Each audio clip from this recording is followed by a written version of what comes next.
Hey everyone, I want to share something that's really helped me recharge and refocus.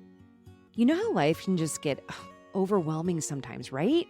I found that taking a break to focus on my own well-being can actually make me more productive. And I discovered that firsthand at Mountainside Lodging and Retreats. It's not just a place to stay, it's truly a sanctuary for self-care. Whether it was taking peaceful walks in nature, cozying up by the fire, or simply finding some quiet time to reconnect with myself, Mountainside offers exactly what you need to reset and recharge. Now, if you're feeling like you need that kind of escape, here's the best part. Use promo code IWD406 for a very special discount this season. Trust me, you'll leave feeling truly refreshed, renewed, and ready to take on whatever's next. So if you're ready for a real break, use our code and book your stay today. You're listening to the IWD406 Podcast with your hosts, Julie Wells and Kate McLaughlin. Today, I want to introduce you to an extraordinary individual, Natalia Pence. She's built an impressive and multifaceted career. She is an IP and corporate attorney and business development consultant with over 10 years of legal experience. She has been deeply involved in the San Diego startup ecosystem, advising more than 77 startup companies on legal and business strategies. In addition to her legal expertise, Natalia has been a registered nurse for over 25 years and has a well-rounded background in fitness, including CrossFit. Currently, she serves as the Chief Operations Officer for 2 innovative startups, one in the wearable technology space and the other in the sports industry. Over the past 2.5 years, Natalia has trained as a physique competitor in the NPC Federation, where she recently won her first 2 shows in her age division and placed second in the Open. She has also dedicated the past 6 years to training in Brazilian Jiu-Jitsu and is preparing to compete in 2025 and Woohoo! 2026. Woohoo! Excited for that. There's more. There's more.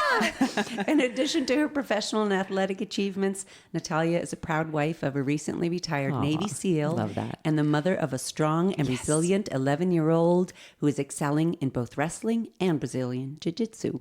We are thrilled to have her here today. Yes. And Thank you. Thank you. Really appreciate it. What? Were you born in Montana? I was actually born in Medellin, Colombia. Wow. And my family and I immigrated to the United States when I was just under 1. So my older sibling and I, my mom and dad, we immigrated to New Orleans. My father came in on a student visa. He had big desires, big dreams to get his PhD. Yeah. So he attended Tulane University, where he got his master's in biomedical engineering and his PhD in biomed. Was a genius. Did he always have this goal, aspiration Yes. to do that? Did he? Is it like afforded to him? Colombia was a developing country, right? It was considered a third world. Back when he decided, which was in the 80s, he decided that he wanted to advance his education. Him and my mom obviously moved to New Orleans. It's because there weren't programs that were available. Mm-hmm. And he really wanted to come here to the United States and study and take his knowledge back to Colombia. Wow. Mm-hmm.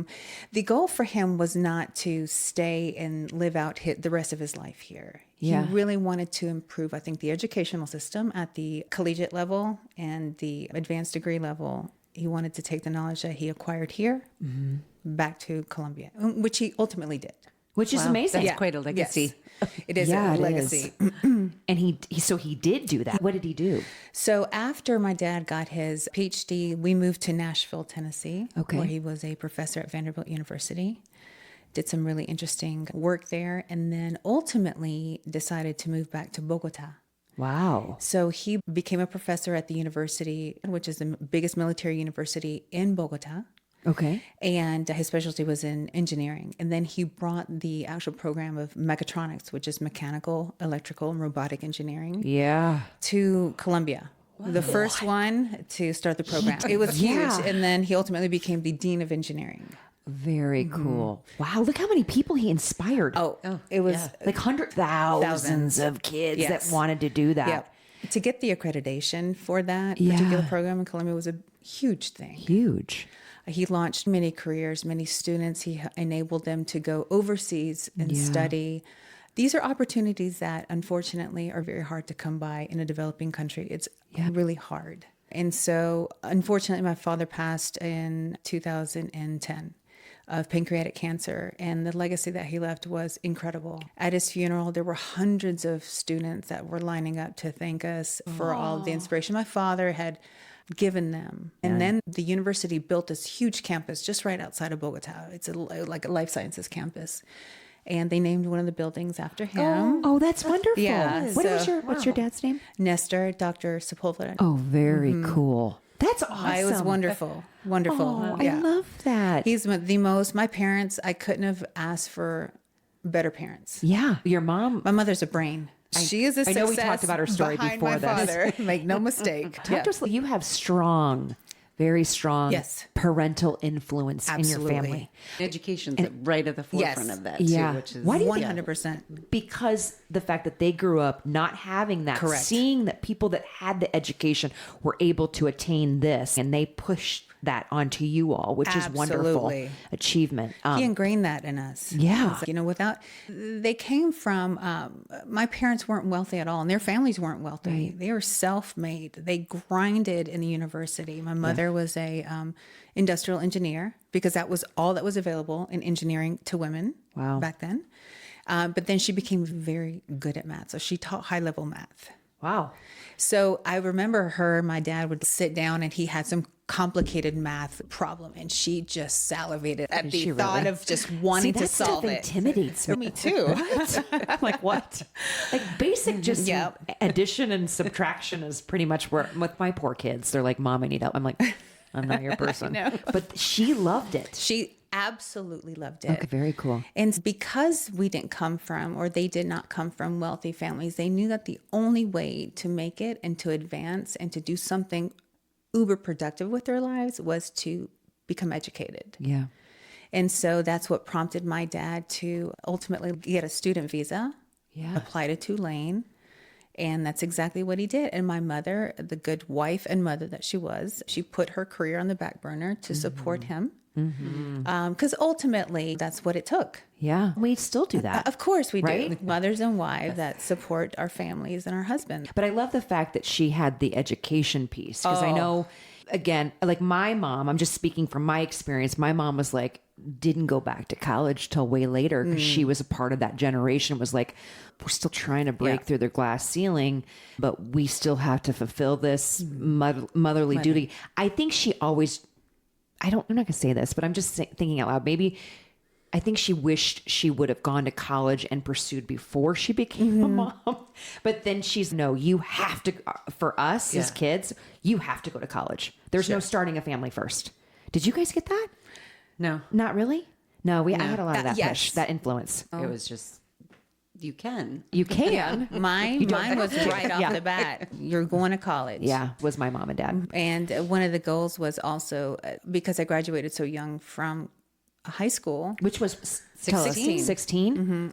So that was in May, and then I turned 17 in October. What? My father said, and I had dreams of becoming a doctor, and I wanted to go obviously to med school and that kind of stuff. But I was so young, and I knew that he had in the back of his mind that at some point in that near future, after I graduated, that he would end up going back to Columbia. So he wanted to make sure that I was able to be self-sufficient. Yeah. And so he made the recommendation. He was like, I still think that you're too young to make the decision to go all in on med school. So why don't you try nursing? That's amazing. Which I thought was reasonable. And I applied to nursing school in Aquinas College in Nashville at that time. And I was actually their youngest applicant. Wow. Because I was at the time? barely 17. Oh, wow. And I got accepted and went to nursing school. And shortly, just maybe 2 years after I graduated, they moved back. So I was an RN, was able to take care of myself. Yeah. And so they felt comfortable enough then to leave and move back to Columbia with my younger sibling. Okay. Wow. I know. It's crazy. Yeah. At 19, I was able to administer drugs and medications and stuff. And I couldn't save even a drink. At 19. Right. And have your own apartment and just be independent all around. Getting my first car by myself, where I signed for it. And I remember collecting my first paycheck. I was like floored. I was like, what? $500 a week, right? That's nothing. Yeah. For a 19-year-old, this. It was, but if you compare it now, but just the ability to function independently from my parents, and then having my first degree, Right. my first job, it was pretty, I hate the word empowering, but it was. Mm-hmm. Yeah. I want to say this because I think when I graduated, I was like, I know I got to go to college. Mm-hmm. I don't know what I want to do. Were you that way, Kate? I wanted to become a wildlife biologist. What? Yeah. Seriously? Yeah. A wildlife I live biologist? out in the woods, and Oh, I I watched could see Farley that. Mowat, and I watched all these movies. And I was like, I just want to live out in Right. nature. And learn about it. Sense? I Yeah. love it. I had no clue what I want to do. No. I had no clue. But you knew. You're like, I want to be in the medical field. This is where I want to go. Yes. But it's interesting because how that led you now to go down the legal field. Okay, so let's walk down that path. Okay. So you were an RN. Yes. Working in the hospital system, correct? What area of the hospital did you work in? So I started off my nursing career actually working for probably the largest dermatology practice in the South. Nice. Dr. Michael Gold out of Nashville, Tennessee. Okay. I had applied. I was like interning at Vanderbilt University Medical Center in their children in the pediatric ward, and I really wanted, but I never ended up getting that position. Okay. And I had applied to Dr. Gold to be one of his nurses, and he took me on and learned a lot about dermatology. So I started there and then made my way through him. I became a specialist at the time was intense pulse light laser hair removal. We were the first to bring the intense pulse light system from Israel to the United States. It's called the IPL. Oh, okay. Okay. Interesting. HEPA light. And So the light would burn off the hairs? Is that so what the happened? light is attracted to the color in the hair, the pigment in the hair, and so it travels down to the roots. Over time, it heats the follicles, destroys them.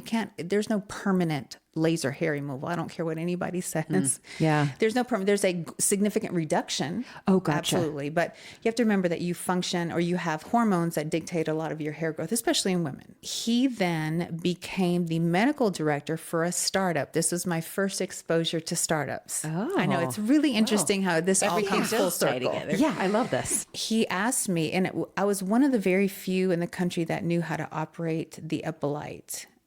The one of the strong ones was a LPN who worked for him. So she trained me. Okay. Right? Became very interested in aesthetics nursing then. So I started off with the intense pulse light system, got very good at it. He became the medical director of this startup company called Vanishing Point. We were a startup that opened up some flagship studios in New York City and in San Francisco and Miami. Yeah.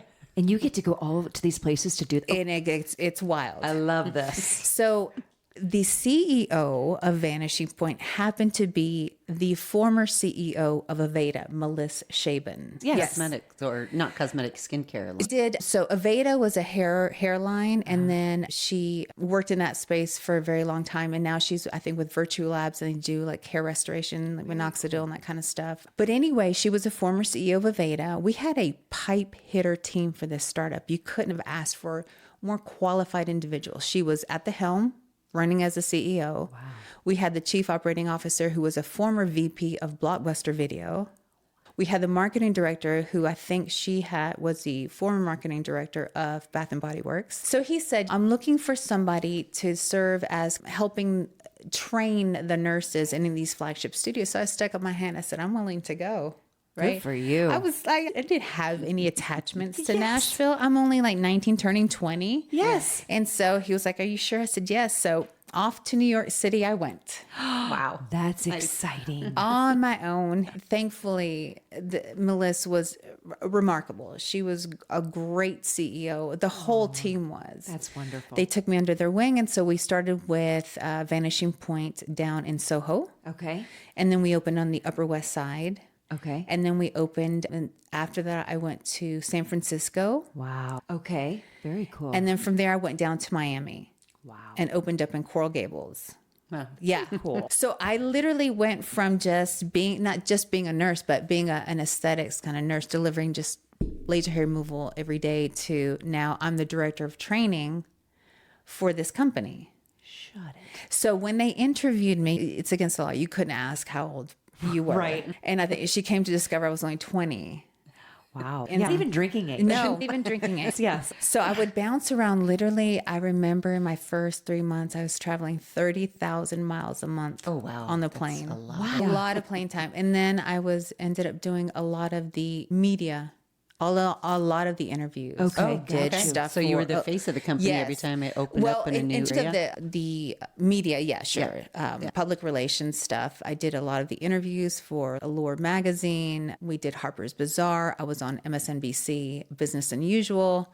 I know. I had to. I'm blown away. I had to. I had blown to away. mature It's just really like fast. Feather popped in the balloon that's been exploding my head. I can't about even you. imagine. I'm even thinking, I don't know, I'm just thinking movies are popping up in my head of these women that are like, they get this opportunity handed to them and then they're just like, what? Yeah, it was so big. And then, but then the experience of all of it, were you like, did you feel at the time, if you put yourself back there, did you feel at the time that this is such a whirlwind? Did you have any, oh, I don't know if I can do this? Of course. When Yeah. you have those quiet moments at night, you're like, okay, am I really qualified? Am I capable Yeah. of doing this? And especially as you conducted the interviews on TV and for these magazines and that. And So those intimidating. very intimidating. Oh, yeah, yeah. But you know what? What I had were great teachers, and that was my CEO and the COO. They were so supportive. And even our CMO, our Chief Marketing Officer, she brought in the best talent to help you prepare for these things. That's wonderful. I love that. And I can't say enough good things about her and how much I learned. She took me under her wing and I learned a lot. Good. Was it intimidating? Absolutely. Was I frightened? For sure. I went from living in Nashville, Tennessee with my parents to now living by myself in the West Village. And navigating like in New York City. Yeah. No idea what Yeah. I was doing. But I took the opportunity and really took advantage of everything and learning. That was really important. I think that's what began to shape my future and my confidence moving forward. Yes, I love that. But I bet you your parents instilled a lot of confidence in you. Because if they're willing to come back and forth to the country and be like, change is good. This opportunity is what you need to step into, which is remarkable. And I think It that is. what the best thing that they give you is the love of Yeah. learning. So you're jumping into something new. It's, oh, I get to learn all these new. Hey, everyone. I want to take a moment to tell you about an incredible place making a real difference. Two Bear Therapeutic Writing Center. This is an organization committed to creating a truly enriching environment where people from all walks of life can discover, learn, and grow. Their programs go beyond just activities. They truly offer meaningful experiences that enhance emotional well-being, promote independence, and build valuable skills. Whether it's through pediatric physical therapy, adaptive horsemanship, which I love, engaging summer camps, or the full ranch experience, which is breathtakingly amazing, Two Bear has something to help everyone thrive. Their slogan, Therapeutic for All, captures who they truly are. At Two Bear, every participant, volunteer, staff member, and supporter is considered an integral part of their community. So, whether you're looking to get involved, need support, or just want to learn more, come see how Two Bear Therapeutic Writing Center is changing lives. To learn more, visit www.twobeartrc.org. Join them in creating a space where healing and growth happen every day. Yeah. Just having witnessed my father go through, and my parents go through so much to come to the United States, to properly go through the immigration steps, applying for the green card, seeing the sacrifice really instilled a lot of confidence and determination and grit inside me. And that's what I have tried to apply in the different aspects of my life and the different endeavors that I've taken on. I saw my father back in I think it was like 85 or 86.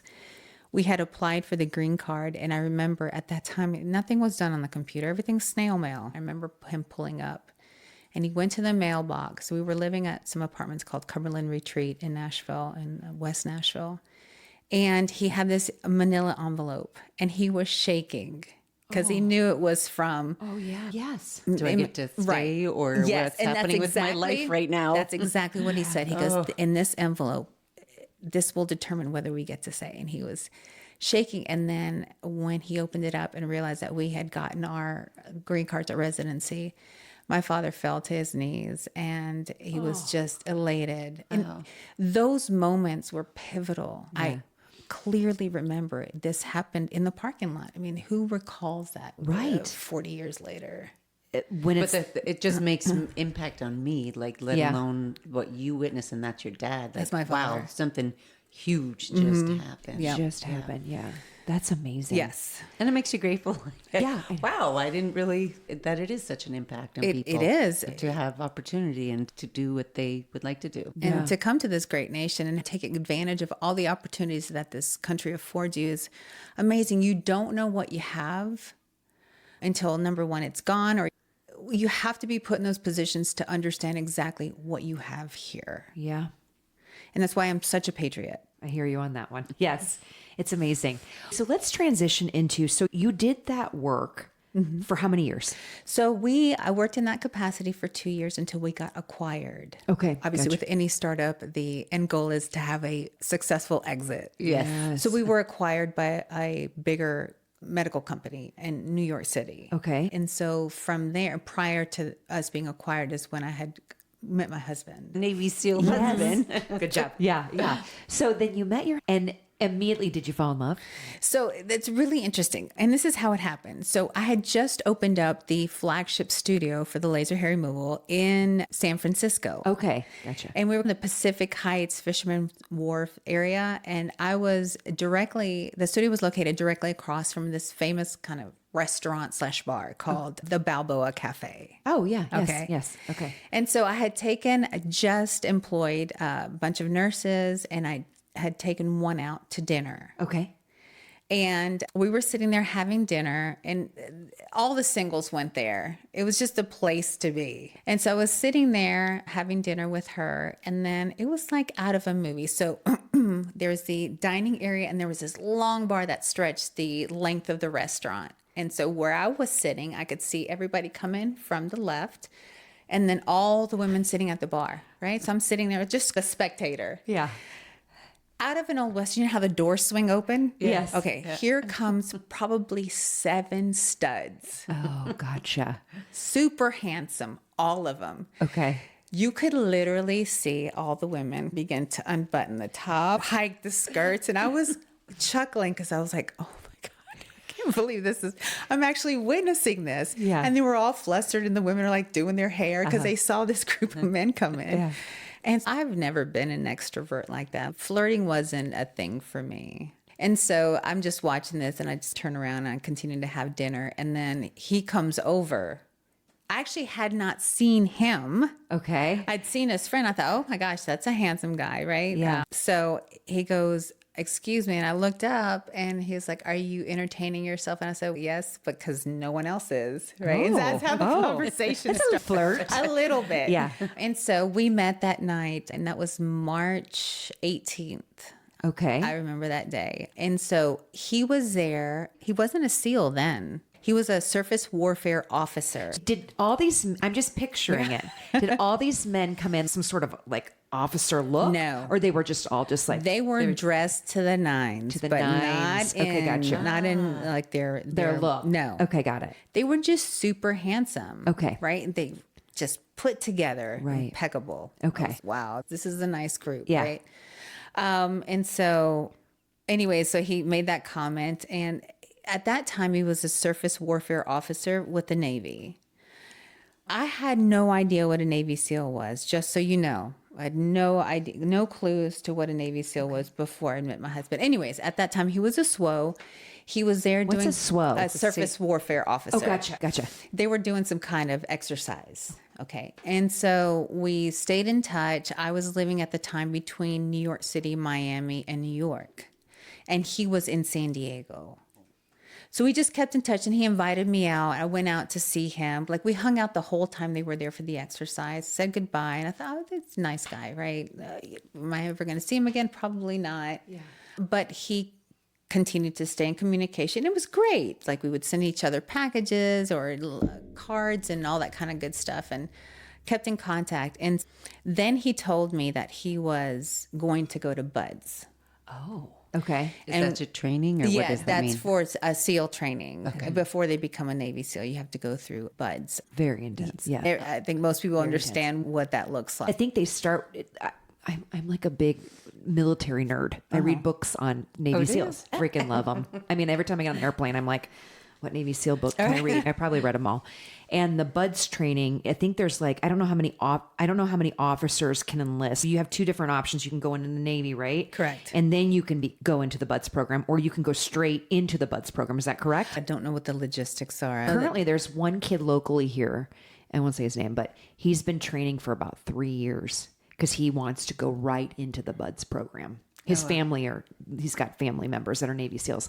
And then they usually, I think there's X amount of men that come into it. And usually there's about like less than 20% that actually make it through. His class was over 100. Was it over 100? He graduated. A real minuscule Yes. amount of people Very, that very actually small. get through the program. And the intensity of it is like they do these drills that are It's brutal. Brutal. Like they put them out into the ocean and they literally it's almost like waterboarding a sense. Yes. And they see how much they can endure over the night. Always. And sleep deprived. They get That's it. and they literally shake them out of the bed Yep. and let's go. It's intense. And your husband was able to get through the BUDS program. Yes. So at that time, he told me he was going to go to BUDS. We met in March. And then I think in November or December, he was getting ready. I think his was the winter class, which was brutal That'd be because they terrible. were going to Just the be cold. in the Pacific Ocean, cold. freezing. Yes. And so at that point, I knew, I was like, this guy, my CEO said I could be stationed anywhere. So I decided to go ahead and move to San Diego. Not in with him. I had my own apartment just down the street from him. And at that time, we were also acquired by a bigger company. So that made any difficulty with the job, it was just void. It was not going to be an issue anymore. I decided, you know what, why don't I just do something that can help be there to support him through this whole process. So I took a break from nursing and I took up bartending. Did you really? Wow. Yeah. I did. It was a great way to make money and to have fun and have the And flexibility. you were probably, what, 21, 22 now? Yes. So it's okay. I could do this. I ended up working downtown San Diego at this tiny little biker bar. I think we could hold probably 100 people in there. Oh, gotcha.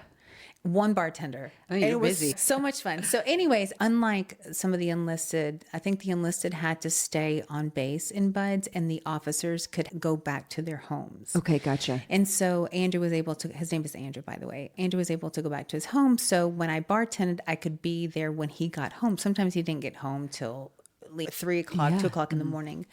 And so it provided me the flexibility to be there with him until graduation. Wow. Yeah, and he made it through. He did. He did. So explain to me. Okay, so he was able to leave the BUDS program. He didn't have to stay on base. No, He could leave. He could come home every night to his home. to his home. And I had an apartment down the street from and him. you had an apartment down the street. So he was able to do that. So that happened almost through the whole BUDS program. There's times that he had to stay on base. Yeah. Depending on the exercise that they were doing. Right. But for the most part, he got to come back to his own condominium. And so how I was able to support him during that time was I would iron his uniforms, all that kind of stuff. Amazing. Seriously. It also saves him time so he can rest and recoup. Right. And Yeah. like, Yes. don't worry about it. I got this. Because they don't That's a nice gesture. a partner. It's hard. It's all on them. Yes, to say the least. I'm so like, if I meet a Navy SEAL, I'm like, wow. Like Right. I am just like, it's almost like starstruck Yeah. because I'm like, wow, the things that you've had to endure. But to have a support system like Natalia is unreal. So you were there, and did he recognize that when you guys were together? Was it, wow, I got this great support He system. was very good about acknowledging the support that I provided, and he was very appreciative. That's wonderful. Make no mistake. Yeah. They're treated like rock stars after they become yeah. they get pinned and they get their bird and that kind of stuff. That's awesome. But he was very appreciative of the time that I spent supporting him, and he was also just a supportive guy anyway. I love that. But such a thing to go through initially in the initial part of your relationship. It's was huge. It also sets you up good Yes. because you know his intensity. Absolutely. Right? There's not a surprise there. No. Like when he's into something, it's He's intense. in. Yeah. And to reach that pinnacle, to be the elite of the elite in the special forces was extraordinary. That's amazing. And so because I'm such a patriot, I was like, of course I'm going to fully support this. Yeah. And the funny thing is, I'll backtrack. When I was 15 and I was able to get a job, Yeah. I was a hostess at a restaurant called Pargo's in Nashville. And it was Mother's Day, right? And I would see all these women come in and these families with their husbands and their children. And I was just taken aback by how beautiful that was to have the family unit. And I remember I got to hand out carnations to the moms and that kind of stuff. And I had said a prayer at the hostess stand after I sat everybody down on Mother's Day. And I said, you know what, God, one day I want to fall madly in love, right? Head over heels. And I said, and I don't care if that person is gone all the time. I just want the sort of love that I see right now in these couples here. But the key was, I don't care if he is gone all the time. Yeah. Fast forward, I meet him. I don't know what a Navy SEAL is until I'm indoctrinated by the whole buds thing. And I'm starting to realize, okay, these men are no joke. Like they are the best of the best and they're going to be gone. And he graduated from buds. Gotcha. Yeah. I was there for him for 2 years. You need to realize that when they go through this, and because they're treated like rock stars and they're super young, they all want to go out and have fun, right? Mm-hmm. And I understood that. Like I'm super young too at that time. So I was like, when we broke up. He went to command or took his assignment in Virginia Beach, and I stayed back in San Diego. Was I heartbroken? Absolutely. But I also realized I want to be someone's number one priority. And if we're meant to be, we'll be. So I had to compartmentalize a lot of that and let him go to Virginia Beach. And I said, you know what? This is the perfect opportunity. I'm going to go and finish my education. So I packed up my stuff. I left San Diego and I went back to Nashville because I was like, might now go to med school. Been a nurse. I've bartended. I've had a lot of fun, but I think it's time for me to go. So I went back to Nashville and made my home there and went back to college and got my bachelor's in biology. And then started really giving med school strong consideration again. So at this time, he's like, we had a nice come to Jesus moment where we talked about everything and I let him know how I felt. Yeah. And he was ready then to take our relationship to the next level. So this time he said, would really like it if you moved here to Virginia, but I would like for you to move in with me. Okay. I said, okay. So I moved in with him and then I moved in, but he had already gone on deployment. Oh, okay. Yeah. So he wasn't there. He wasn't there when I moved in. You move into an empty house. Okay. His house was perfectly done. Oh. It was all done up. He had created a space for me and that kind of stuff. And I moved in. My mom helped me move from Nashville to Virginia Beach. He went on deployment and then he came back. And I mentioned to you all that during his time in the SEAL teams we never spoke on the phone, except with the exception of one time. Okay. And that's because we needed to make a decision really quick. I lived my life with him during this time in my own bubble. At that time, you're getting dial-up email, dial-up internet. And so every time you've got mail, oh my gosh, that was like the best news, right? Oh. I never asked questions as to where he was or anything like that. He would let me know like they've changed locations based on something, the sun is shining. And then I knew that he was somewhere different. I knew not to ask.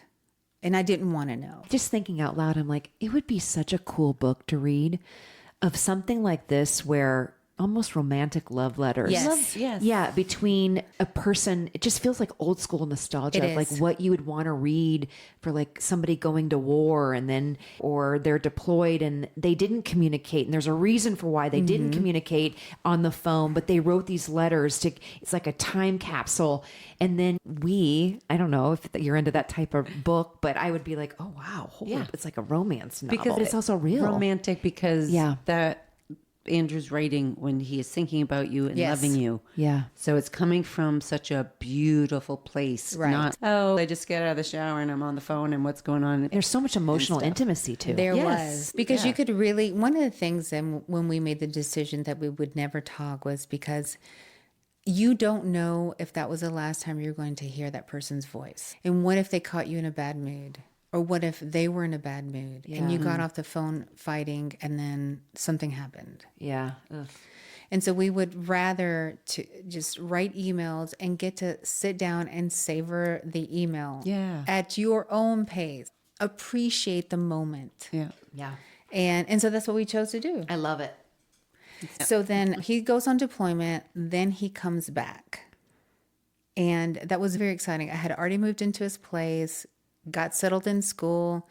He came back, and I remember he told me when he came back, it was just a couple of months later, he said, I've got to go to New York. My friend's up there. I've got to go visit him. I said, that's fine.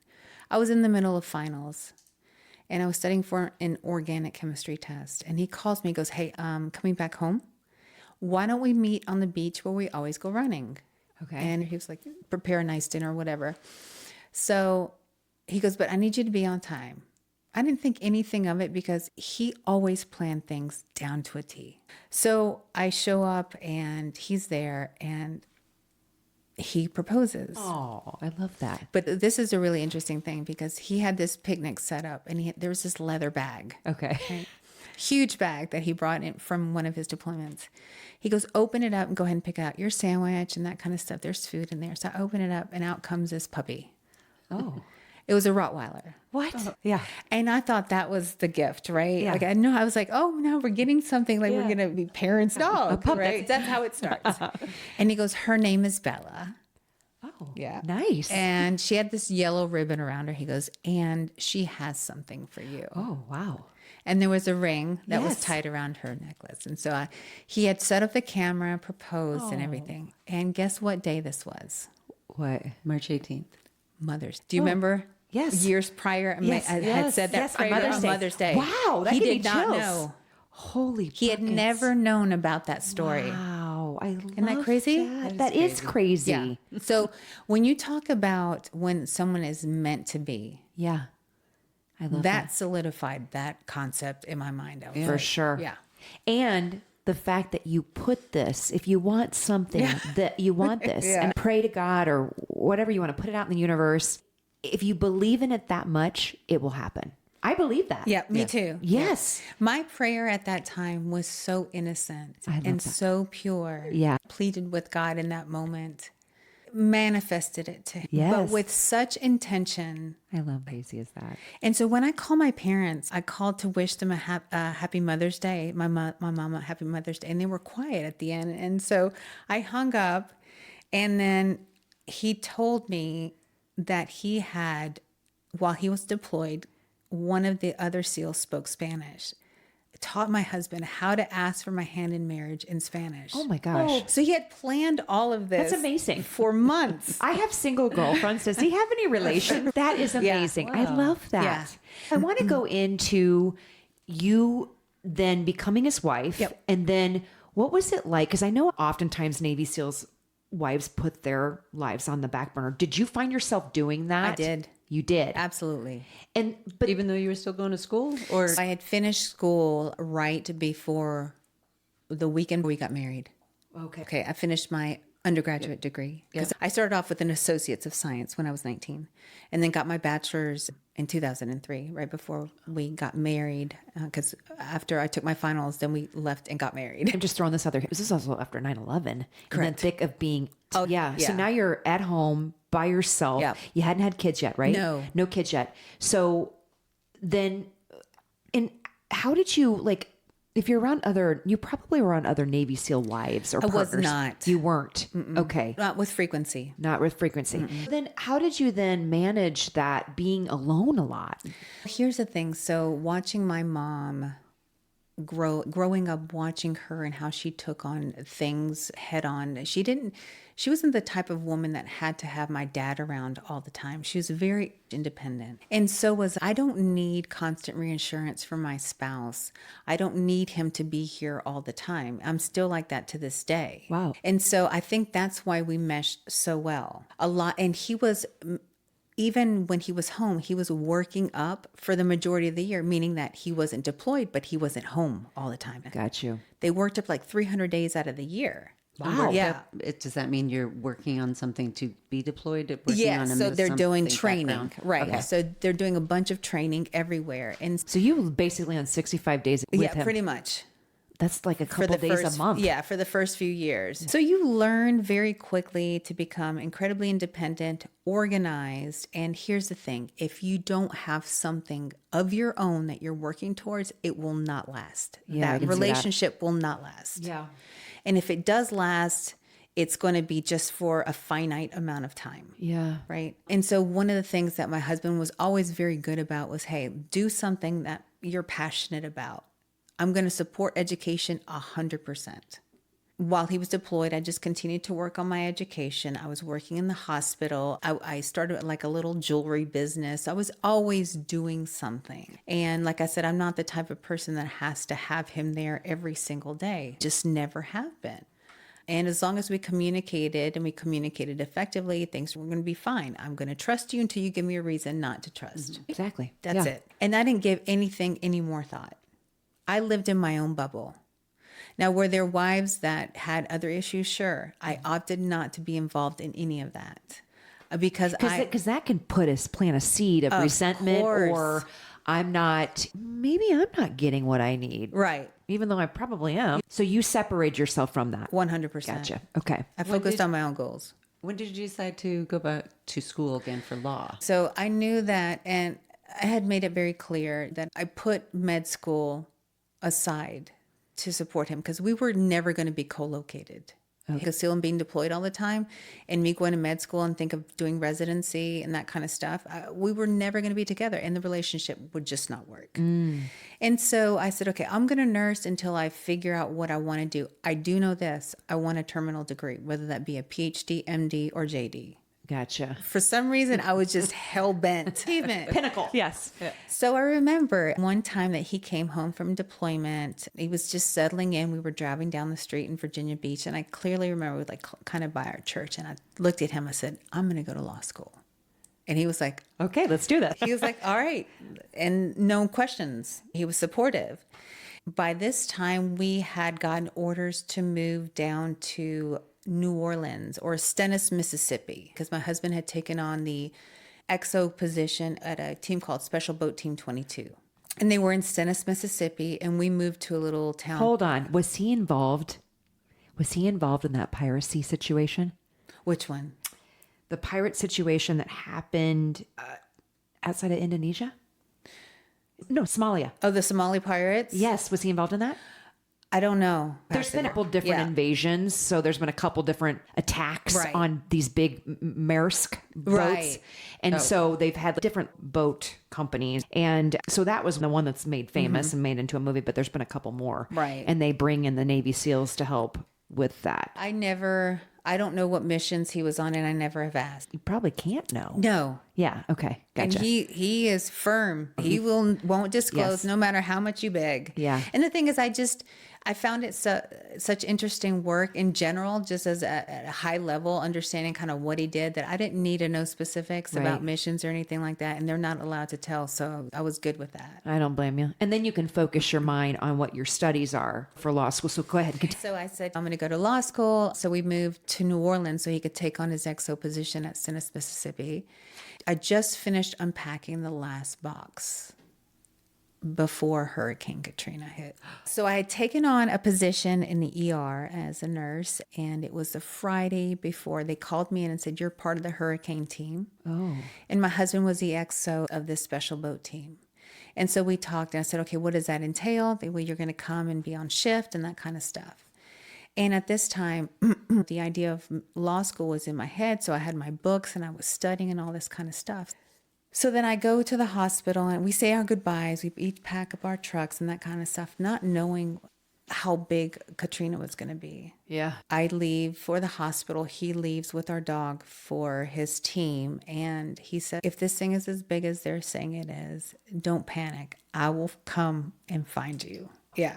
He goes, I'll be there. Don't get in your truck. Don't go anywhere. You stay right where you are. I can find you. So I was like, okay. So I grab all my LSAT books. You got to study just to get into law school. Yeah. And so Katrina hits. 3 days go by, and it was like out of a movie. So I'm sleeping on the floor. All the nurses of the hurricane team are sleeping on the floor. And the hurricane hits. The tornadoes go around. It was amazing because they went around the hospital and they did not hit the hospital. Isn't that crazy? It's crazy. And so 3 days go by. I'm outside, and here they come rolling up in these Humvees, jacked up. That was so cool. And he said, I told you I'd come find you. And so obviously I'm going to go check out the house and that kind of stuff. So we went and checked out the house. He was like, it's gone. We had just bought it. Wow, that sucks. A month before. That sucks big time. Yeah. Hope you had insurance. Yeah. Okay, got it. Or hurricane insurance. Well, yeah. But anyway, so I was like, okay, so I got to still stay focused on what I want to do, and that's law school. Yeah. So for months, I studied on the floor of that hospital because I lived in that hospital for 3 months on the floor. Oh, wow. My husband lived at his command for 3 months. And he would send me and my fellow nurse, whose husband happened to work for him, down to Pensacola Air Station as a reprieve. Wow. So we would do 10 shifts on and then go down to Pensacola just to get away from the chaos. Wow. And recharge our batteries and go back. And we did that for months. Gotcha. And even in as bad as state that Louisiana was in, by the time that came around for me to take my LSAT, I decided, okay, I'm going to do it. Yeah. So I'm sitting on the floor of this hospital and I was like, all right, this is time. So I ended up taking the LSAT, applying to all kinds of law schools. I applied to Tulane, Loyola, some up in. And so we were trying to anticipate where his next duty station would be. Yeah. So I applied in like New Hampshire. And they don't do anything online. There was no law school online, right? No. So you have to be there. You had to physically be you had there. to be where you... Yeah. So we were trying to anticipate where he was going to go next. I knew that he wanted to do a master's program. So that was probably going to be up in Rhode Island. So I applied to law schools up in Rhode Island and in New Hampshire and the New England area. And so I get accepted into University of New Hampshire School of Law, which back then was known as Franklin Pierce Law Center. It was an intellectual property school. It aligned really well with my science background. Okay, at this time I hadn't even considered patent law or anything like that. It just happened to align. It was a great school in Concord, New Hampshire, quaint little town. Yeah. So I moved there with the idea that my husband was going to go to his master's program in Rhode Island. Guess what happens? He actually gets better orders, and this one is for King's College in Oxford, in London. Oh, wow. So he moves to the UK. And you're here. I'm here. Shut it. In Concord, New Hampshire. Wow. Yeah. But the opportunity to attend King's College with that, which I think ranks, 17 It's in like the crazy. world? Yeah. I was not going to tell him no. So he went there and did it. And I went to law school in New Hampshire. Wow. Right. Got my own little apartment, took our dog.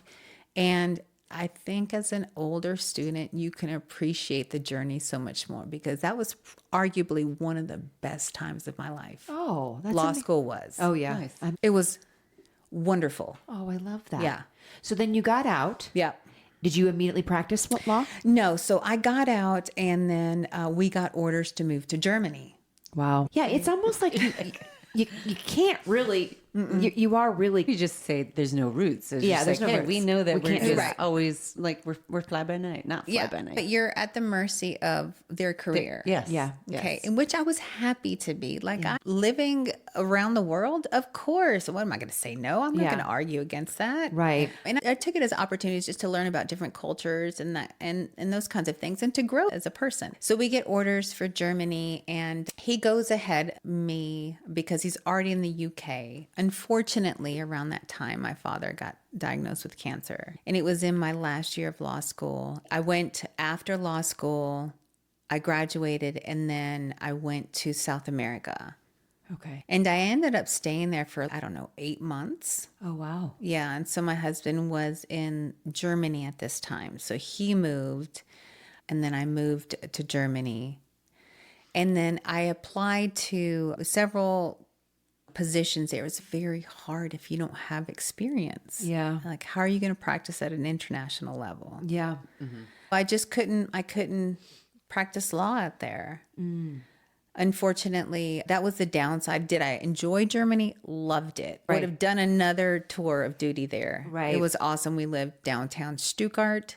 We Stuttgart, never yeah. lived on base. Okay. Because we wanted to really take advantage of the culture and all that. Yeah. I had a great time. And then from there, we got orders to move to Virginia. So I said, okay. I wasn't barred yet. Now at this point, I'm studying for the bar exam. I find out that I'm pregnant. Okay. Oh, God. My husband had to have major back surgery, so they flew him down to Pensacola. I believe it was Pensacola or Panama City. I can't remember, but somewhere in Florida. And I found out I was pregnant down there. Okay. So we flew back to Germany after his back surgery. And then unfortunately, I lost a baby. I think I was like 16 weeks. So then we get orders and we moved to Virginia Beach. And by this time I had passed my bar exam, passed my patent bar exam. So passed the Virginia bar, my patent bar exam. And so I was ready to hit the ground running. I was like, all right, we're back in the States. I'm going to make this happen. We're doing it. And I studied so hard in law school because I got my JD and I also got a master's in intellectual property. That's amazing. Yeah, a dual degree. It was very hard. Yes. But I was like, okay, I've equipped myself. I've done everything that I can. So now I'm going to start applying to law school. So top 10% of my class did really well. Here's the problem. To break into a firm is very challenging. Virginia firms particularly, they hire Ivy Leaguers. I didn't come from an Ivy League school. I came from a specialized school in intellectual property. And I was knocking on doors and nothing. But I didn't want to just stand and do nothing. So I said, okay, while I'm looking for a job, I want to work. So I went back to nursing. Right. And I worked in the neurology, neurosurgery unit at Norfolk General. And it was there was something really unusual about knowing that you're a barred attorney and you're working as a nurse, right? So I was like, okay, I can handle this. I really liked nursing. I thought I had a really good bedside manner. I took exceptional care of my patients. I took a lot of pride in taking care of my patients. But obviously it wasn't fulfilling because I'm not using my law degree. Yeah. I just paid $330,000. Crazy amount. For the tuition for that to go unused. And my husband was super supportive. So I'm like, gosh, what am I going to do? Like I'd gone to all these law firms. As a matter of fact, during my time that I was nursing, I met the managing partner of a huge firm. I took care of his wife's father. And I established a really good relationship with her and we talked. And it just happened to be coincidence. I applied to his firm. Now you just can't be biased. Anyways, I didn't get into his firm. Okay. So it's disappointing. And during this time, I was also in communication with a cousin of mine. He is an exceptional attorney in Washington, D.C. He's worked at the top firms. And I said, I'm going to fly to Washington, D.C. and talk with my cousin and figure out what I can do because I'm not getting into these firms. And it doesn't matter how many degrees I have, how well I did in law school. I'm just not getting in. If you don't have a connection in the firm, you're not going to get in. Right. So I get on the plane and fly down there and see him. And then on the way back, boarding this puddle jumper from D.C. to Norfolk. And there's this woman that I see and she was flawless. You could see she was probably in her 50s, early 60s, but she was just kind of women that walk in the room and you're like, just their presence. Yep. And I was like, wow, she is beautiful. She's so put together and she just looked flawless. And so she's sitting across from me, like in the other aisle. The plane has some trouble, so they deplane us. And then they put us back on the plane. This time she's sitting next to me. And so we just start conversation. Now, mind you, I wasn't put together like her. I had jeans, boots, a sweater, and my hair was in a braid and that kind of stuff. And So we're talking and she just starts a conversation. She asked me what brought me to DC. And I said, I'm going to visit my cousin. I'm trying to understand the legal practice. I'm trying to get a job at a law firm. Where do you live? I said, Norfolk. She was like, oh, I live in Norfolk. And so I said, what are you doing in DC? Or what were you doing? She was like, I was going to baby judges school. I was like, baby judges school? Oh my gosh, she's a judge. Okay, gotcha. So she doesn't reveal what that is. I learned this when she hands me her card. She goes, listen, my docket is really full. So the next 2 weeks, don't contact me, but I want to help you at least get admitted into the Eastern District of Virginia. Yeah. If you're going to somehow practice law, you need to get admitted. I was like, thank you so much. She's a federal judge. I did know that just based on what she was telling me. So she hands me her card and that was it. And so I call her assistant kind of 2 weeks later, like she told me, I followed the directions really well. She goes, I want you to come on in to my chambers. So I go in and I had one goal. I found out she was a federal judge. And not only that, she was the chief federal judge for the Eastern District of Virginia. If you understand what clerkships are like and how coveted those positions are, you could appreciate that wasn't coincidence. That was God putting me next to this woman because so many doors were closed in my face and I still had faith that something good was going to happen. Yeah. Anyways, so I call her assistant. We schedule a time. I go in. I was like, okay, I've got one goal here. I'm going to convince this woman to give me a job. Yeah. So if her name is Judge Rebecca Beach. Okay.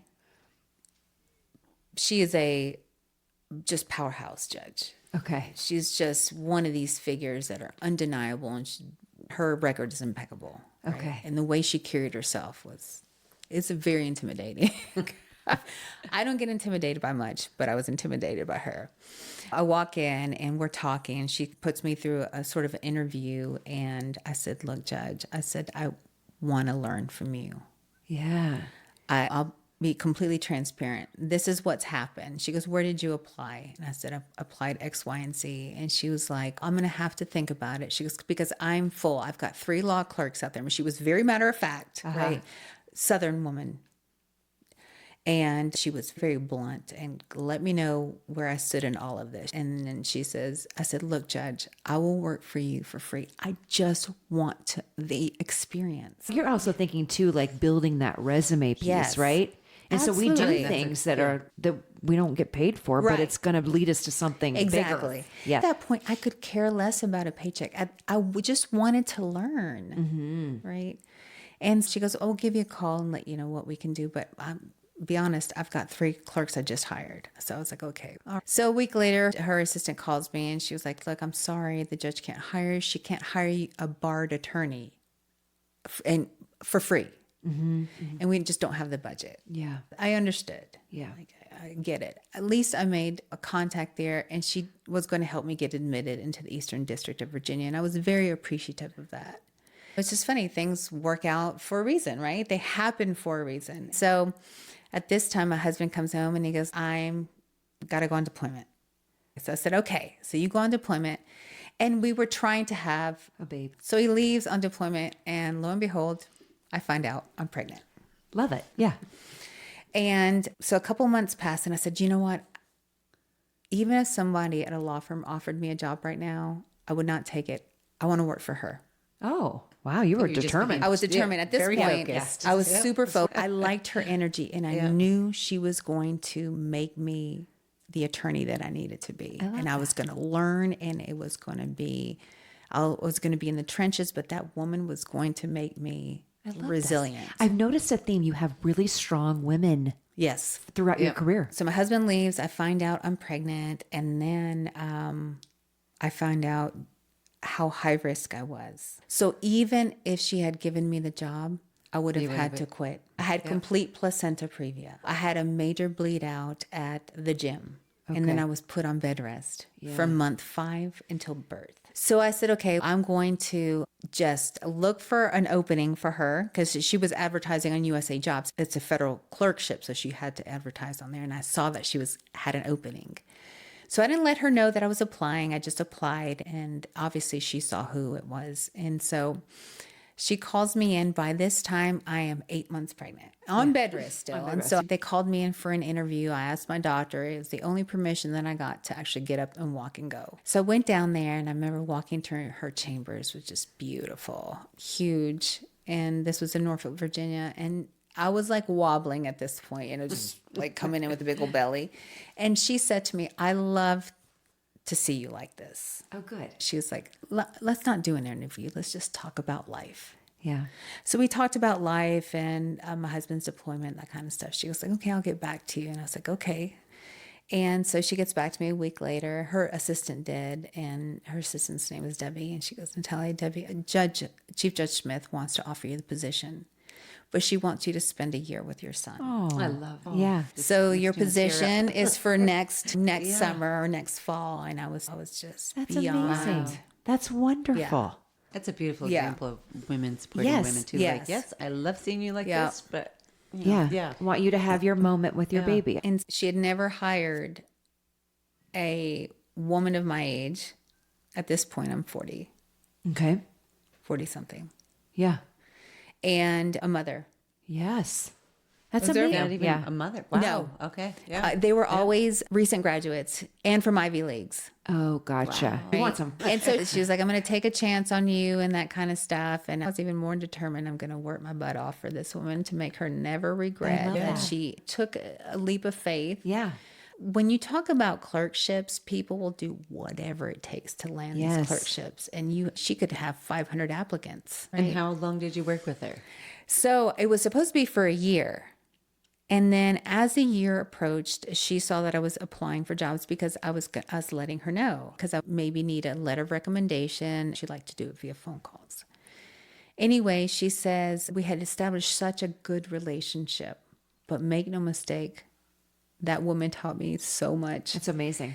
There were times where I would leave. Every day I would cry. Yeah. I would go into the bathroom and cry, because when you take on such a position and you think about exactly what you're doing in a clerkship, you are writing the opinions for the judge. So you have to make sure that your analysis of the law is spot on. There are lives on the line. In federal court, when you're sentencing people to federal prison, you have to make sure, and you're representing her, and her opinion can be overturned by the appellate court. How embarrassing would that be? And so I took that very seriously. What were we just Writing saying? the orders. Didn't you write the big opinion paper? Yeah, but I forgot what the whole point of that whole conversation. Because you were crying and you were Oh frustrated. yeah, so I felt completely unprepared. I was like, I don't know what I'm doing here. I have never written an opinion in my life. And so I remember she would call me into chambers and question me about a certain case. And it was like word vomit. Like I could not get my thoughts together, and she would dismiss me. She was like, go back out there and get yourself together. Get yours together. Right? Yeah, yeah. She did this on multiple occasions, not to be mean, but to toughen me up. And I remember her assistant said, you have two choices here. You're going to either let her toughen you up, and you're going to learn the lessons, because that's what it takes to be an attorney, and a female attorney at that. Yeah. Yeah.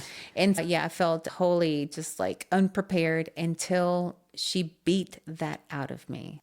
That's and amazing. she had the patience to do it. Yes. So because of that, I just grew to respect her even more. And so at that time that I was finishing my 1-year clerkship, she had taken on as the chair of the Codes of Conduct Committee for the entire federal judiciary. So we have an ethics committee comprised of 15 judges, but these are appellate court judges to the second highest court in the United States. Okay. Gotcha.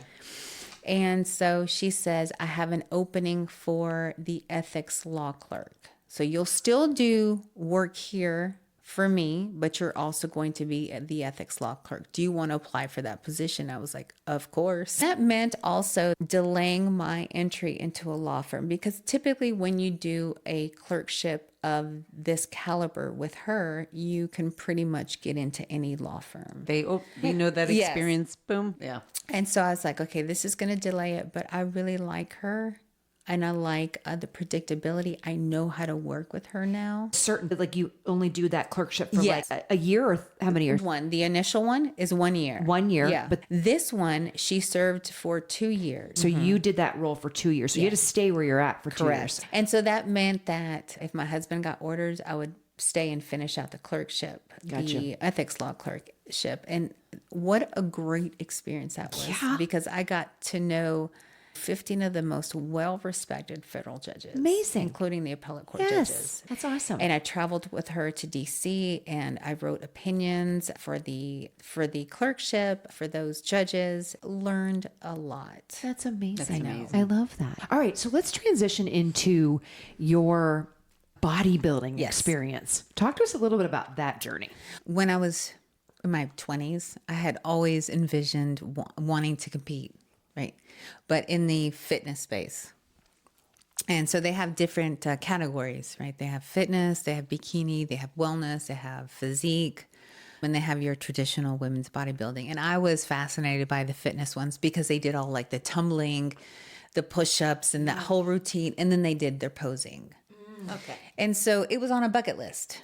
We're doing back handsprings. Yeah, I want to know that. But that's what that would take if I wanted to do the fitness category. So they do, it's like gymnastics incorporated into it, or is it more like a CrossFit? That's what I thought it was. So the fitness, division in kind of the whole bodybuilding thing is they do a routine that involves a lot of gymnastics and stuff. So I had wanted to be a fitness competitor. Had you done that? Never. You're like, I'm just going to be a gymnast. I was the most athletic person prior to meeting my husband. Nerd. Okay. I just can't imagine like at 40 going, okay, I want to do backflips because I did do that a long time ago. I just can't imagine doing it now. Hi, I hope you're enjoying this episode. We have an exciting Montana-focused giveaway just for you. This incredible giveaway features lodging in some of Montana's most beautiful locations, dining experiences that showcase the best of Montana cuisine, unique products and services curated by inspiring Montana women-owned businesses, fun-filled Montana experiences you don't want to miss. It's easy to enter. Just visit www.IWD406.com to register for your chance to win. Good luck to all the participants. A special thank you to our amazing podcast giveaway sponsors for making this possible. Your support helps us spotlight the brilliance of Montana women and their businesses. So don't forget to share and tag your friends. This is one giveaway you won't want them to miss. So I'm physique. Okay. But fitness is the whole different. Got it. Okay, now I'm understanding. The whole idea of competing started 20 something years ago in my mind. Wow. Yes. So this is a bucket list item. I said, one day I'm going to do it. And I remember planting that seed or telling my husband, I said, this is one of the things that I want to do. Now, mind you, prior to meeting my husband, I hadn't stepped foot into a gym. I actually was very intimidated by the gym. Really? And when I met him, I was maybe 105. Wow. Between 98 and 105. I was itty bitty. Yeah. Tiny, like tiny, skinny, no muscles or anything like that. But I was very intrigued and I loved the look of women with muscle. So I said, okay, one day I'm going to compete. And so he helped me get into the gym, showed me around, taught me how to use the equipment until I felt comfortable. Can I ask you this? Sure. You have an ectomorph. Do you put on muscle pretty easily? Yes. Yeah. Because I was going to say, you're pretty tiny. And so your ability to be able to shred pretty quickly is probably, I'm not. I'm more of an endo. I can't shred quickly unless I am strict on diet. But you were like, yeah, I can see results. Let's do this. The thing is, you have to realize it is challenging in your 40s to do something like that. Absolutely. You got hormones. A baby, you don't know where you are if you're premenopausal, whatever. There's a lot of factors, but it didn't matter. Show me how to do the gym stuff. And at that time, CrossFit was introduced into the space. Oh, gotcha. Right? Yeah. When it became available, they did it like in the form of newsletters and that kind of stuff. This is when we still had dial-up internet. CrossFit's that old? Oh, it's like, 15, 20 years old? Yeah. It is? Yes. Okay, I didn't Yeah. realize that. Okay. It became very popular later on. Wait, it's 50 years old? No, 15. Oh, 15, because I Yeah. was going to say, I'm like, I don't remember CrossFit back in the day. Okay, gotcha. So anyways, he showed me where I could access some of the workouts, and I started doing that all by myself, right? This is when they had some random videos put up, and early on CrossFit, I think, had a lot of problems with injuries. They've obviously refined the whole thing, and now it's a legitimate sport. Yeah, they still have a lot of problems with injuries. Yeah. And I think it's because, especially the old schoolers like me, Yeah. are now seeing that, right? Yeah. But anyways, I started going to the gym, doing some different CrossFit things and getting really interested in that. I finally joined a CrossFit gym when we went to Hawaii, and I got really into it and was fascinated by strength and then putting on muscle. Oh, yeah. And then so you started doing the weightlifting part And to so- define your physique. I think a lot of CrossFit, if you look at the CrossFit physique, they're pretty muscular women. Okay. Yeah. Very different physiques, but they are like strong and they've got well-developed traps and quads because you're deadlifting, you're doing overhead presses, you're doing a ton of pull-ups, push-ups, and you're running and everything's timed. So it's just, there's a lot of strength training components to it. And you do get super strong. These women are just unreal. Yes. So I enjoyed that for a period of time. And so I did that in Hawaii a lot. And then we moved to San Diego. Yeah. Okay. San Diego. And so I remember saying, again, one of these pivotal moments in the car, I was like, I want to compete. I want to try bodybuilding because I had come across a woman on Instagram and I was like, her physique is just unreal. I want to look like that. And so I saw that she was in the whole bodybuilding sport with the NPC. And I was like, who is her coach? Yeah. Oh, yeah. You go to the coach. And so I was like, and she had such a positive view about her journey. And she was very transparent. She talked about all of the issues that she would face. And I just liked her approach. And I was like, I've got to find out who her coach is. And I finally do, because she posted it one day. And then I contacted him. And I stalked him for probably 4 or 5 months. And at that time, he wasn't taking on any new competitors and certainly probably not an amateur like I was. But then he finally agreed because I think I pestered him enough or I was patient enough and he agreed. And that was probably 3 years ago. Started working with him and said, okay, we set out numerous show dates. And here's what you have to understand about this whole journey in bodybuilding. So you think you know your body better than your coach. And so that's number one. If you think like that, you're going to fail. Your coaches are coaches for a reason. They can see from the perspective of when because you're logging your food, you're showing it to the coach. He can see the potential. They can see good coaches, not all of them, but good coaches can look at your body and see where he can take you. Experience and everything. She's probably going to respond well to this or she's not going to respond well to that. We might consider her bikini, but I think she's going to be something else. I got to wrap my head around that. So if they're looking at your body and they're doing some analysis work and is it because they're trained in the fact that they're like, this person stores more fat, this person there's more of a ratio between visceral fat and muscle. And so if we put her on this type of diet, well then, but everybody's physiology is so different and genetics comes into play. Oh, gotcha. He's got a trained eye. So not every person can fit in those categories. Correct. Got it. Okay, it's clicking. So I initially thought that I could be a bikini competitor. Yeah. And of course, he's not going to say, no, you can't, because at this point, he still doesn't know until I'm into some kind of prep and seeing how my body responds to certain exercises, right? And how I develop muscle and how I put on muscle. Are my quads too big? Is my back too big? Am I just too muscular for bikini, right? So he's watching this. And the journey of bodybuilding is very complicated and it's long. There are no shortcuts, and you don't know more than your coach does. No matter how much you think you can convince yourself, your coach, an experienced one, knows. And so there was a lot of self-sabotage in my journey with him. Were you like during the process questioning him and going, No, I don't. Because You were he was questioning yourself? Yes, he was successful for a reason. This man has made a ton of pros. Gotcha. I consider him one of the GOATs, and he's very well known in the industry. And so I was more like, okay, so maybe if I do this, or maybe if I do that, instead of just trusting his process. And that you have to go through that sometimes. Unfortunately, I did it on more than one occasion, and he was very patient with me. Did he call you out on it? Of course. He doesn't. How would he know though this way? Because the pictures show it all. Oh, because he's taking progression. I check in every week. Gotcha. He knows. Oh, that accountability. He knows exactly. Yes. How much I should ideally be dropping, and why is she not leaning out? Why is she not leaning?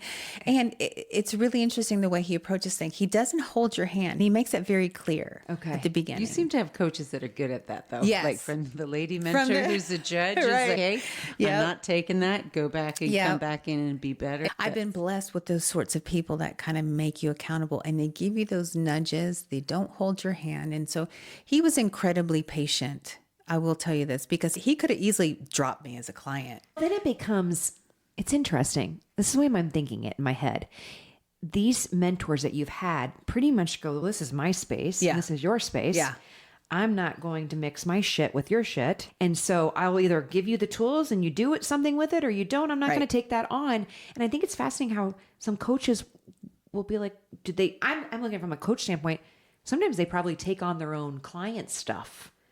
And this coach is saying, no, I'm not going to do that. Oh, he won't. I'm not going to do that. No. But I'm not going to lose faith in you, because he can see that you want it. Yes. You want it. He had the drive somewhere in Yeah. there. He knew what I wanted to accomplish, because I made that very clear. I'm like, I'm not looking to make this into a professional life. I want to know that I can reach this goal. Yes. Right. Yeah. And he didn't give up on me. And I love that. he gave me enough of a nudge. That's the beauty behind how he works. I love that. Right. Yeah.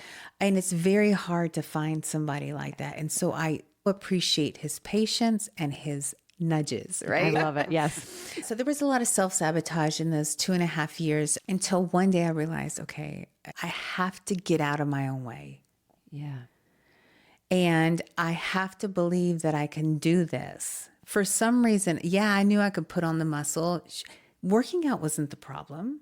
Like, I love being in the gym. Yeah. It was adhering to the whole lifestyle, reminding myself that no one is putting a gun to my head to do this. Should be a fun process. You should trust your coach. He has given you the tools. Like, this is a no-fail thing. Yeah. And so one day I told him, and I was always, I was like, Coach, I'm so sorry. Like, I have been consistently inconsistent. It's nothing to do with you. Because I believe in him 100%, and I know he has my best interest at heart.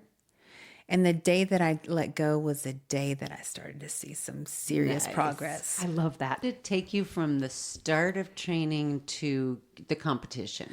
I started 2.5 years ago, almost 3 years ago, and I was finally ready to compete last March.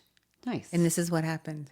So it's funny how life just gives you things, and you just have to work through them. But I was ready to compete. We had identified a show. I was super lean, finally got the go ahead from my coach. And he was like, he's not the type that's going to sugarcoat anything. If you're not ready, he's not going to tell you that you're ready. You're not ready. Finally, I got the go ahead, and I was so excited. And then I get mono. What? Of all things. That sucks. Right. But the thing is, you can pick it up from anywhere. Oh, yeah. And 90% of the population has it. Exactly. So that mono took me out for 6 to 8 weeks. So I was supposed to compete sometime in April, and then it took me out for a long time. I lost my way a little bit again, and then started to hone in again. I told my husband, I said, it is now or never. I'm not dragging this out. I have to do this for my coach. He has to realize that what he's done has been wonderful, and everything is my fault. And I got super serious again, and then just started leaning out. I was pushing hard. And he finally said, I remember receiving the text on my check-in day. He goes, okay, so what show do you want to do? I was like, amen. Yay, I love that. I was so excited. And we identified the show, which was, he wanted me to compete in Salt Lake City where he was located because the team was going to be there. And he wants you to have such a great first-time experience, right? Yeah. Because his wife, who's also a pro, she's there and she was like all about the details and the last minute posing and are you eating and all this kind of stuff. And I will tell you what, it was the best experience. Oh, It was wonderful. Like they made it wonderful. that's Nice. one. I love that. So was I nervous going on stage? No. Why? Because number one, You were I was prepared. prepared. It's exactly what my coach said. If you're prepared, you might get some jitters, but not only was I prepared, is I had his vote of confidence. Yeah. You know, and the fact that he told me after such a long time and after so many setbacks, and he finally said, okay, you're ready. And I was there and they were so supportive. And just the look that he gives, you ready? And I was like, yep, coach, I am. And I went out there and I did it with the intention of just having the most fun. I love that because it does resonate to the judges. That's amazing. I Your did. very first competition. Yeah, my very first show. So the most important part of that show was what is called the open. So you're competing against, it doesn't matter your age, because you can compete in your masters. I competed in masters 45. Unfortunately, there was no other competitor. So that was like a throwaway, right? A throwaway first place. Yeah. But when you compete in the open, you're competing against younger people, some of them more seasoned, because he said, let's just not worry about novice classes. Let's just go in for the open. I was like, all right, just you tell me what I need to sign up for and I'll do it. Yeah. And so I ended up taking second in the open. Nice. Which is wonderful. Yes. Oh. And then I was like, coach, I really want to do this show that is close to where I live. It's in Spokane. He was like, all right, let's do it. And that was like 2 weeks later. And that happened to be on my birthday. Oh, good job. Birthday present. Yes, it was a great birthday present. And so thankfully there were more competitors in my age division. So I took first in that one and then second again in the open, That's awesome. which was wonderful. And again, had a blast. Why? Because I had him on my phone. I love that. He was checking in constantly. And then obviously, of course, with the great support of my family, my son and my husband, and my family in South America. But I took my son to my first show. I said, I want to take Gabriel.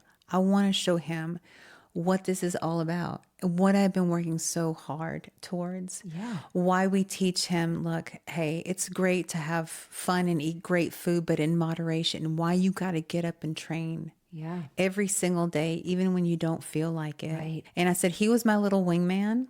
And so I'm going to take him. So I took him, my husband stayed back, and we went to my first show together. And what was his response? Oh, you should have heard him. And that's my mom. That. Go, mom. Yeah, I That's got have him on the amazing. recording and that kind of stuff. And it was such a special moment. Yes. Wow. He signed up. We put him in Muay Thai and Jiu-Jitsu since he was 3.5. That's wonderful. Yes. And so he has seen us always go to the gym. I love that. And so much resilience, discipline, dedication. You don't Yep. give up on yourself. And also discipline. Because that's what really took me there. But not only that, listening to others. Yeah. He has his own practitioner that's teaching him. He's got his parents. That's going to carry him into his entire life. Exactly. That is awesome. Which is wonderful. Yes. Because he would tell Mom, no, I know you're hungry, but no, you can't eat that.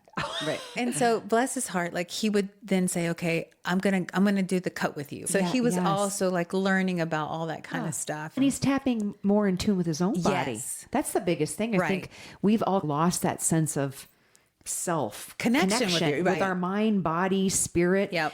And I think that's great that you're teaching him that in various ways. Good For job. sure. That's awesome. So with winning this competition, is it taking you to nationals? It is. When did that take place? So I think that sometime in the summer, one of the things, how I operate with my coaches, I'll let me know when I'm ready. Yeah. And so we have that on the horizon. Okay. Because he said to me in the show in Salt Lake City, he pointed to me and the other physique competitor. He was like, you're going to nationals in December and you're going to go to the nationals in the summer. And we're going to go for those pro cards. And I was so excited. And so that's what we're working towards. Yeah. And you're able to work with him wherever, if he's in Salt Lake City and you living in Montana? Yeah, with him every week. Like this morning, I had to check in. I have to take pictures in my posing suit. And then he'll let me know if I need to make any adjustments. Right now I'm in off season, so I'm in a growing season. So okay. got all the food back. Gotcha. I competed at probably 117. Wow. I went from 144 to 117. Holy buckets. Oh, wow. I didn't need to get up to 144. I had too much fun. That's what I'm saying, the self-sabotage, right? Hold on. 144 to 117. So you were cutting for how long? That one, I did the cut probably over 6 months. Holy crap. That's a long time. It is. So afterwards, I've got to ask you this because I know a lot of friends that have competed. And then afterwards, it's like the next day, they're like, what's on my menu and the meal? What did you have for your right after that? What was your big meal? We went Indulgence. directly. I didn't even go to the hotel. I went straight from the venue. I had to change of clothes. My son and I said, let's go have some sushi. That's all I wanted. I didn't want a hamburger. I didn't want pizza. I wanted sushi and I wanted some cookies. Oh, I love that. Yep. Did you get pictures of yourself? Months of cutting to, that's a reward. If you think about how long my journey was, it was actually 3 years, right? 2.5 years in prep because I kept sabotaging. Yeah. You know what I mean? Holy buckets. Instead of just staying disciplined and trusting his process from the outset, I went on a very different journey. But when I finally decided to go on the journey that I should have been on in the first place, it was 6 months.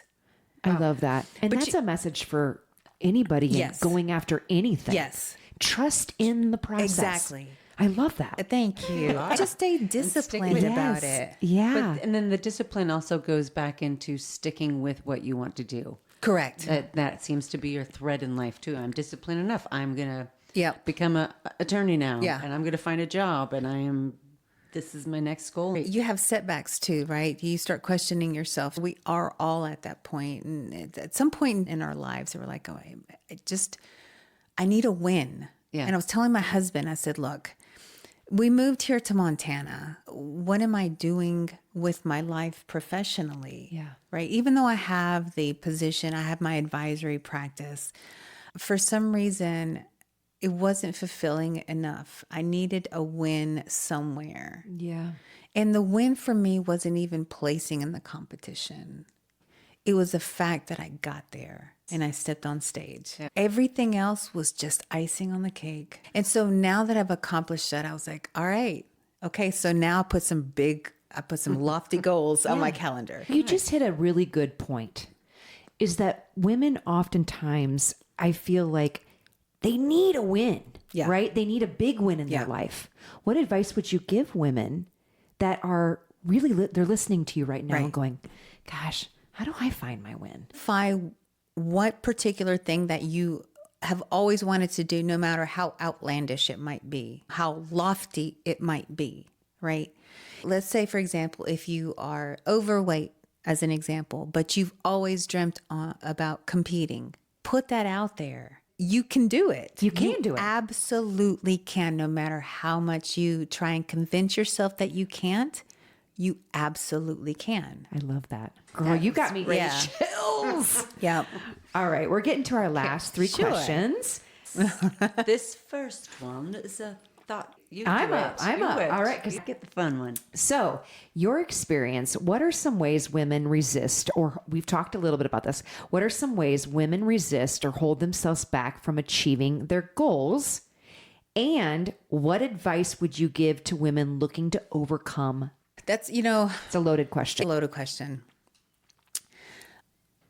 One of the things that I find that at least I did as a woman, and I think a lot of us do that. Men don't do it so much. And if they do it in a healthier way. So comparison is the thief of joy. Mm-hmm. Yes, it is. Right? That's right. We constantly compare ourselves to other people. And I think one of the things that you need to do is stop comparing yourself to somebody else in the end goal, certain type of competitor, is to don't compare yourself to that particular person.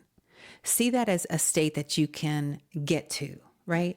And when you compare yourself to other people, it's a constant reinforcement in your mind that you can't do something. Yeah, I agree that. Yep. You're like, oh, she has it better than I do. She's got a better body than I do. Strip it down to its basics.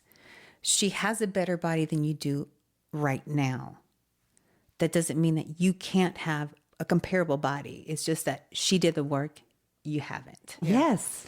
People don't realize that the journey takes work. They only see the end state. Right. They're jealous of the end state, but they are not jealous of the work that took it. to get there. Up before you finish. Identify something and execute. Yes. And do it with some grace, right? You're going to have setbacks, but stop using those setbacks as crutches. Yes. Right?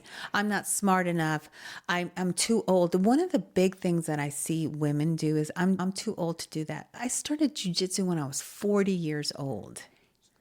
I did my second competition at 48 in bodybuilding. Yes. Yes. No, you're not too old. You know, you can do something at any time. And surround yourself by people who are motivating. Yes. If they don't have lofty goals, they're probably not the right people for you. If you want to stay mediocre, then stay with them. But I'm constantly, and here's the thing, it's not that I'm constantly changing friends. I have a very small circle. And I welcome people. And so one of the important things for people in my circle is that they've got to have big things on the horizon. And it's not that I don't want to help women. I do. I think I spend the majority of my time helping people in the ways that I can, but I keep my circle small. I think we touched on this before, is you tap into people and you help people, but you also have to handle people at arm's length. Mm-hmm. Right? Yes. Surround yourself by people who are motivating, who are really going to be genuine about cheering you on and supporting you. I hear this, the reason why the word empower makes me cringe. Right. It's because it was misused by people who did not have an intention to empower anybody. As a matter of fact, the majority of women that have used the word empower around me have done anything but that. Hidden behind that message while secretly hoping for your kind of demise. Someone who like Yes. your arms as long as you can. Surround yourself by positive people, but more importantly, believe in the fact that you can do it. Quit using stuff as excuses. Yes. Because we can find an excuse for everything until I did this. Or procrastination. Or, yeah. So it's are you hurt or are you injured? Because if you're hurt, you can still push through. But if you're injured, that's a different thing. Right. Stop comparing yourself to other people. Stop wishing for what other people had because they probably had to work for it. You're just not willing to do the work. Yes. But once you decide to do it, I promise you're going to go places that you've never even thinked. Dang. Or dreamed of. Dang. Yeah. I'm going to put this on repeat. That's a good one.